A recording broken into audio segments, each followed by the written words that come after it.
From the Fans Talk Podcast family at fanstalkpodcast.com, this is episode 29 of Fans Talk Lucha, and today we're going to talk about Ultima Lucha, episode 1. This is part 1, which aired on Wednesday, July 29th, 2015.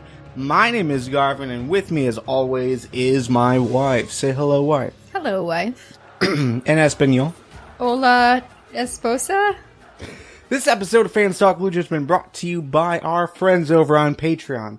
To become a Patreon subscriber and a member of the Squared Circle of Trust, you can head on over to patreon.com/Fans Talk and pledge your support today. Alright, so again, this was part 1 of the 2-part series. Special, that's what I meant. So Ultima Lucha, this is the final 2 episodes of Lucha Underground season 1. Overall, bird's eye view, what did you think about tonight? I went in with high hopes, and at the end of the hour, I didn't realize it was over, and I was kind of pissed because I wanted more, and it was done. Yeah, it definitely flew by for sure. I wasn't expecting it to go that fast, but everything had, that emotion that you're looking for as far as from the fans, as far as from the wrestlers themselves, as far as the commentating team. So yeah, overall, it was pretty cool. I know that's what you want to do in a program is leave your fans wanting more, but yeah. It seemed like they cut it on such a high point. I wanted more. I was not done watching. All right, so let's just get into the results. We started off basically backstage. We were in her cell. Black Lotus was working out. She was training. She was doing some chin-ups, basically. And Cueto talks to her. He comes up to her wearing a tux. He's drinking champagne. Smooth jazz is playing. And basically he wanted to explain to her that it wasn't his brother that murdered her family. It was some other crazy guy, and that other crazy guy set up his brother. Did you find it odd that it took like 8 episodes from the time she was up in that cell for him to say that? No, what I find odd is that I swear that he said it was the Dragon Azteca who killed her parents and not his brother. Didn't you catch that? Yeah, no, it was some other guy. Some other guy set it up, but I didn't hear Dragon Azteca there. It was another name. Oh, maybe I'm wrong, but I really liked this scene. I agree they could have done this earlier, but I loved the way she was filthy. She was in a cell with an open toilet.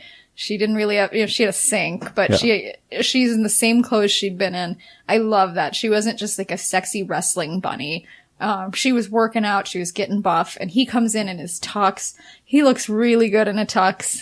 I thought he looked very handsome, very suave with his champagne. It was such a good contrast. For sure. And the whole time he was talking, you don't believe him. He looks oily, he looks too smooth.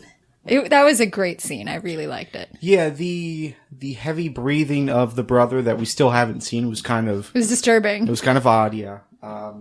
But it was so good because he was talking about it the whole time, comparing his brother to a pit bull, someone put in a circumstance where he had no choice but to become vicious. Right.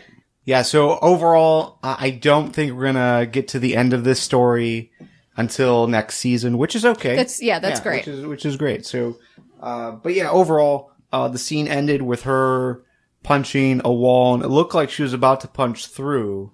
Yeah, she was doing some damage to that wall. Which, again, is odd that it took her what's got to be seven weeks, theoretically. That's not odd at all. Haven't you ever watched a Prison Break movie on cable? People are always taking like 2 years to dig a tunnel with this book. But it seemed like she had just started.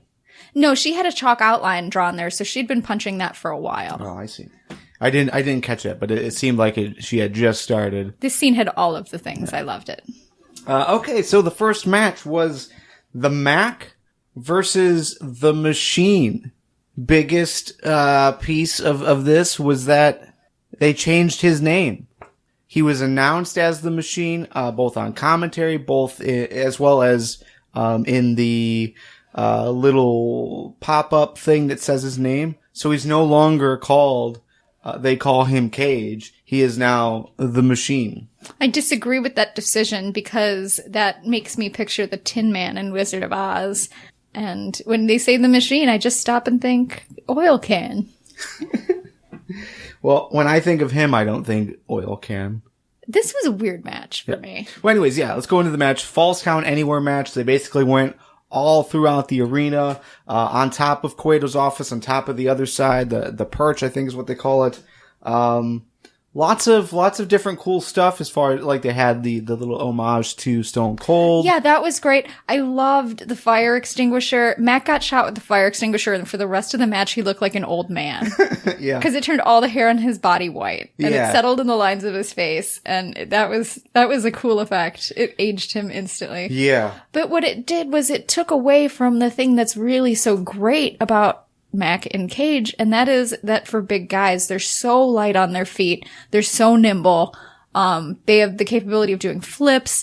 And so when they put them in the crowd and on the stairs, obviously they couldn't do that. They took that away from them, and it became more of a novelty match to me than a match that really showcased them as wrestlers. Yeah, and the other issue with it is just that you can't see everything. Like, the camera has to go through the crowd. There was a lot of crowd in the way. There was a lot of camera in the way. And what was with that storage room they went in? It was this empty room. It looked like it had just been put up, and it had a stop sign and a fire extinguisher and pretty much nothing else. Well, I mean, where it looked was like that fire extinguisher when what's-his-face was pouring gasoline all over? Well, that's the same room he got the gasoline from. Well, sure, but this is a week later. Now they know. You know, now they know to have a fire extinguisher close by. Who's putting things in and out of this room? It doesn't make sense. It's like the wardrobe to Narnia. It was like a little storage room. So you walk through the room, and then there was like two other doors that could have like stored things. They were shut. I call bullshit because I've never been in a storage room that didn't have some broken down piece of furniture. This is the temple. Don't question the temple. Be a believer. Sorry.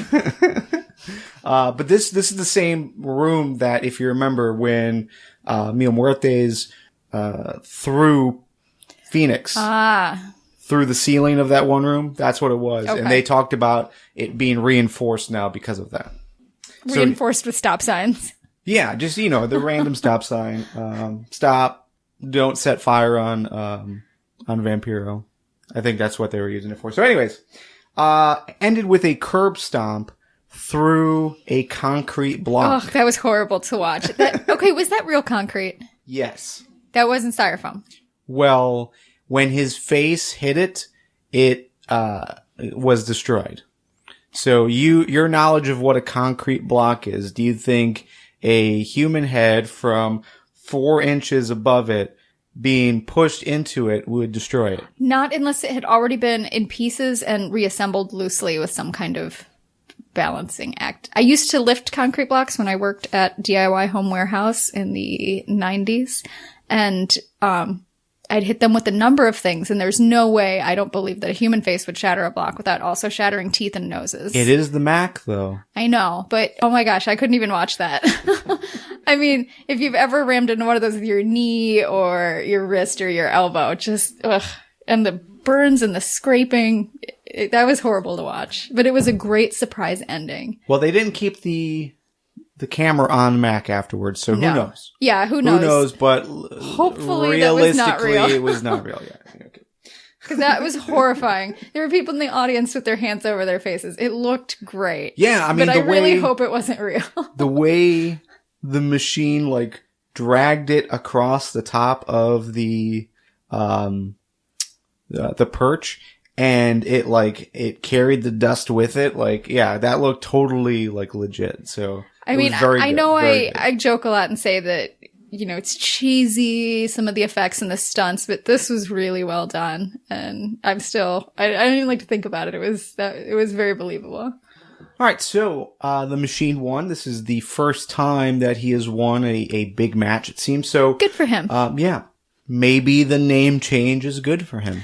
I think that my making a pick based on Murder, She Wrote there did not serve me well. Well, we won't talk about picks this week. We'll wait until next week so that we have the full event to talk about. Next match, Disciples of Death versus #Team Fight for the Trios Championship. My fear going into this was that Ivelisse wasn't going to be ready. She was going to probably still have the broken ankle or whatever her deal is. So that seemingly was the case. She didn't have a lot of action. But overall, the Disciples of Death are now your trio's champions. Are you okay with that? This match played out pretty much exactly as I imagined it would. The only thing that didn't happen that I thought would happen was I expected to see more fight out of Katrina at the end. I thought that maybe she would bust out a wrestling move and enter her persona as a wrestler and not just like a ring manager.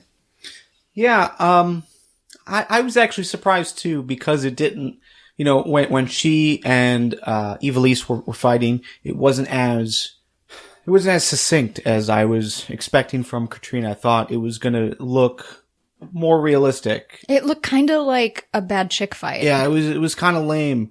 The smash to the face with that rock by Katrina, that looked pretty cool. Yeah, that looked good. That was a nice effect. And I mean, not that they both didn't do good jobs, but I just expected more. What else was interesting was that now our Skellingtons have names, and I don't know that I like that. I like them as nameless, faceless puppets. Yeah. I like that. And when you start giving them personalities, it takes away from that supernatural enjoyment. Well, I felt like last week or the week before they gave the one guy a different outfit. So that, like, he was like a different color. I think the one in gold. Yeah. But then this week, they also gave them all different mask colors. They were pretty much the same color. So, I think that was this week. I don't remember seeing that before. And that might have been to help keep track of them in the ring, because there were so many people in the ring. Sure.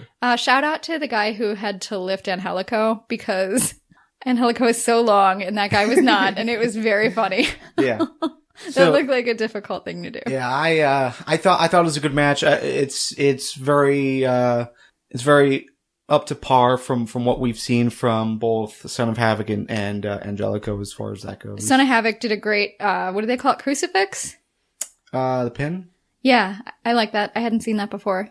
Yeah, I think he does that frequently, actually. But this was, I don't know much about wrestling, so I think a move's cool, but I don't necessarily know that it's a move. Sure. So, yeah, I thought it was a good match. I'm okay with them dropping the titles, especially because Ivelisse cannot wrestle yet. But hopefully this turns into an ongoing thing. Season 2 comes back. And I agree. This would be a nice feud. I hope they continue this, because theoretically you have Ivelisse, a healthy Ivelisse, maybe going after Katrina. That maybe that's the start of Katrina wrestling, which would be really cool. Because Katrina, we've watched her get better. In the beginning, I thought her acting was a little shaky and I wasn't thrilled with it. But this role I've seen more out of her and I like it. I think she's grown in it. Yeah. All right, in the main event, we had Drago versus Hernandez. This was the Believers Backlash match. We went in not sure how it was going to come out, as far as, the fans are going to be given straps. Were all the fans going to be given straps? I mean, there's a lot of questions going in, a lot of, uncertainty, at least for me, trying to figure out like how they would pull a match off like this. How they did it, logistically, was they had maybe 10 fans. So it was a select 10 fans. They all seemed, I don't recognize any of these people. I've heard of the Real Heels podcast, but basically it seems like it was quite a few people who were either wrestling fans that had YouTube channels, or wrestling fans that had podcasts from that area, from that area in California. So I'm sure if we lived in California, we probably would have been given a spot, or at least had that opportunity to get one. But I thought that was kind of lame, It was a little boys club. Yeah, like, I appreciate it. As a podcaster, I appreciate that they're embracing it so much, but it does feel really staged at that point, because they are bringing people that understand the business and, which is okay. Someone they would have to trust to whip one of the wrestlers with the strap. Yeah. Yeah. But at the same time, like, it no longer felt like real fans, as in, just random people in the crowd. It felt more like, here, let's bring in these people because we know that they have an audience and they'll talk about it. Well, and I didn't on really the flip like side that. of the coin, though, you can't give every fan a strap because people are psychotic. Oh, no, I agree. So I'm fine with them going with 10 fans. I just wish that they all weren't obviously if they were representing random fans. They weren't obviously representing something. Now, I noticed something, and I could be wrong. We didn't really see, these people were just people with straps, but it seemed like this was a diverse group and that one of the people looked like he might have been special needs. I don't want to call out who the person was because if they're not, I'll feel terrible. I have no idea. Yeah, I'm okay. going to refrain from comment. There was someone who was on camera a few times, and I thought, I wonder, and if so, how awesome is that? Yeah. So I could be wrong. Yeah, I do know that the first strike of a strap wrapped around Hernandez's head. Oh, that looked horrible, didn't it? Left a red mark on his head like the entire match. I don't think that they were expecting that to happen. No. But it did seem like it just happened. Like Hernandez kind of stumbled forward and got. How lucky if the corner didn't whip him in the eye or something. Totally. So, but yeah. I can't believe he wrestled under those conditions. Well, it was pretty much your standard lumberjack match as far as you had your heel and you had your face, and the face was pretty much left alone by the lumberjacks while the lumberjacks went after the heel. So it was definitely like a gang fight, really. Everyone ganged up on Hernandez. Oh yeah. And but I like that. I like that they're turning him super heel, so I thought it fit. I'm disappointed that Drago didn't fly. I kind of hoped that he would have some kind of harness. He looked fantastic, though. The makeup was so good. I did pay attention to sparkly pants. So his pants were very sparkly. But yeah, overall, commentary built up the idea that Hernandez was welted everywhere. I didn't really notice anything. I saw like his chest had the new red tattoo, so I think my eye was drawn to that. Yeah, I was busy looking at the tattoos. The only thing that I really noticed was the strap mark on his head. It was so obvious that at first I thought, well, because he was wearing a bandana when he came out, and at first I thought, oh, the makeup team dyed his head. Yeah. And they did that as a... No, I saw the hit. But you saw the hit. So we had that. Drago also pulled out Mist. So Hernandez dove through the air and got misted in the face. What was that?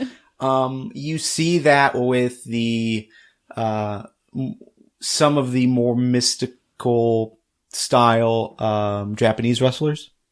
All I can think when he was kind of smiling after he did it was, oh, his dentist. his dentist is counting the dollars right now, looking at those green teeth. Yeah, you've seen it from guys like the Great Muta, guys like Tajiri in the WWE, where they do have mist that they spray at the people. I think Tensai, when he first came to WWE, was doing something similar. The Great Sonata in TNA has done it. So it's something you see often from the more Japanese style wrestlers, especially when they're like the only major Japanese style wrestler. So, which is I think that's what we are pretty much understanding with Drago. So, but yeah, also we complained that he was working out backstage a few weeks ago with nunchucks, and he had never used nunchucks before. He broke the nunchucks out. And I had forgotten by today that he'd even done that. So it was like Christmas morning. It was a surprise when I saw him because my short-term memory is terrible. Yeah, so that was good to see. Drago wins. Are you okay with Drago picking up that win? Oh yeah, it had to. And there was a moment when Hernandez was clutching the ring, trying to get back in, and the fans were beating him with the straps, and it looked just like one of those high reliefs from the Middle Ages of the layers of hell. So you had the dragon, and you had the shirtless man getting beaten by the demons. Yeah, it was very medieval. All right, so after this match, this is when we realized that the night had moved so fast, because that was your third match. We were going to be given 3 matches. That was it. Yeah, it was so crazy. What the hell? But outside, Dragon Azteca walked up to the temple. Some guy in a white hoodie. You didn't see his face. You didn't really recognize the voice at all, but he stopped Dragon Azteca because if Dragon Azteca walks into the temple, the prophecy says that he would die. But Dragon Azteca's like, oh well, and walks in. That temple security it is the least secure temple. Yeah, it's pretty funny because even my little country church has better security than this temple. As soon as he walked in, like the door closed, and this was like a really tall door, like a weird barn style door, like at least 15, 20 feet tall it seemed. But it closed, and then this huge keep out sign is like right there plastered on it. Not. You know what they need is barn swallows, just right above that door. That would do a better job than anything else they've tried. So, so again, it does seem that maybe we'll see some kind of continuation, but I don't think we'll reach the climax as far as the whole Dragon Azteca, Chavo, Black Lotus, Cueto's brother story. Well, he can't die next episode anyway if they're going to extend the storyline in the second season, which we don't know for sure. Yeah. My guess is that's going to be the cliffhanger. I hope so. Does he die? I hope it's a good cliffhanger. So. Well, but also think about the times people have died on this show and they roll into a casket and then they emerge a few weeks later. So, he could die maybe in the sense that he's rolled in Emil's casket. Or Conan's. Yes. All right. So next week we have Alberto El Patron versus Johnny Mundo, Phoenix versus Bengala versus Jack Evans versus Big Rick versus King Cuerno versus Sexy Star versus Aerostar in the Gift of the Gods match to get the title belt that has all 7 medallions on it.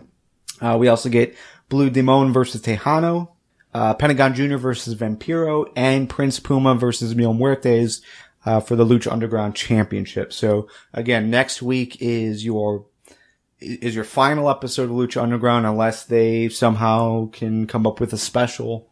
It's possible. But it's most likely the end of the season. So, that's how it's been promoted. That's how we understand it. Not looking forward to it because, based on our series watching, we always wait and don't watch the final episode. No. Until the next season comes out so we can watch it. Like we can binge watch like 2 episodes in a row. So we do that with Doctor Who. We do that with pretty much everything. I think Orange is the New Black is the only show that we watched the final episode on. We even did it with House of Cards. Yeah, House of Cards, we do that as well. Star Trek. Oh yeah. All the Star Treks. Yeah. Oh, we're nerds, by the way. All right, so that was episode 1 of the 2-part series, Ultima Lucha, Lucha Underground. What was your win of the week?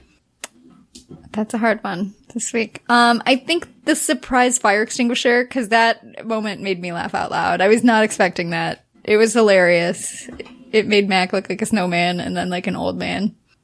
Yeah, my win of the week is going to go to Drago. I thought Drago looked very good. The match, it was kind of weird, just because of the concerns I've already talked about, as far as like what I didn't like about, everything. But overall, I like the story. I like that Drago was the one to pick up the win. Fail. What was the worst moment of this week? The product placement. Now, don't get me wrong. I understand and appreciate product placement. The fact that there is a sponsor in Miller, makes me feel hopeful for a second season. Sign, yeah. And I like that. And it was funny, but product placement either has to be subtle or outrageously over the top. You remember watching Kung Pao Chicken, how they sing a little song about Taco Bell in the middle of the movie? Wasn't this, kind of over the top? Not over the top enough. It was just annoying. The host taking sips and going, refreshing. That's a good beer. Which clearly, it looked like Vampiro did not enjoy his beer. Yeah, he seemed like he kind of struggled. I don't know that he drinks, so it might have not even been a real sip that he took, but it was right in the middle between subtle and hilarious, and I think they need to bump it up, or else it's just going to irritate me if they continue to do that. We saw it coming, the one episode where Hernandez has a beer with Dario in the office, and that was subtle. Yeah. So, but I would like to see maybe a banner, a song. Actually, because you said that, I did appreciate the fact that they had like printed banners, throughout the arena, building up, Ultima Lucha. So I didn't notice those. Yeah, it was. They were hanging in the back on top of the stairway down. So, but anyways, my fail is going to go to just the fact that Ivelisse was still hurt and wasn't able to really compete. I think it, and it's not, obviously it's not her fault. It's just a circumstance, and it's just disappointing that she wasn't able to really wrestle. Well, now, though, I thought that we had seen her working out without the boot on. So I wonder if the injury is being sort of not hidden, because obviously she did break her ankle, but I wonder if they're going to use it as an excuse for them losing the match, which would be totally fine. Oh, yeah. No, they probably will, but at the same time, it's a protective boot, so she probably doesn't need it to work out. She just needs it if her leg is going to be hitting the mat repeatedly. So, okay. Well, that was it. Any final thoughts before we say goodbye for the week? Yeah. In the past, when I've watched pay-per-views with you for WWE specifically, they are so freaking long. There is like a 2-hour pre-show, and then there are 3 or 4 hours of wrestling, and I always fall asleep in the middle or at the end. I wake up, your brother's laughing at me. It's boring.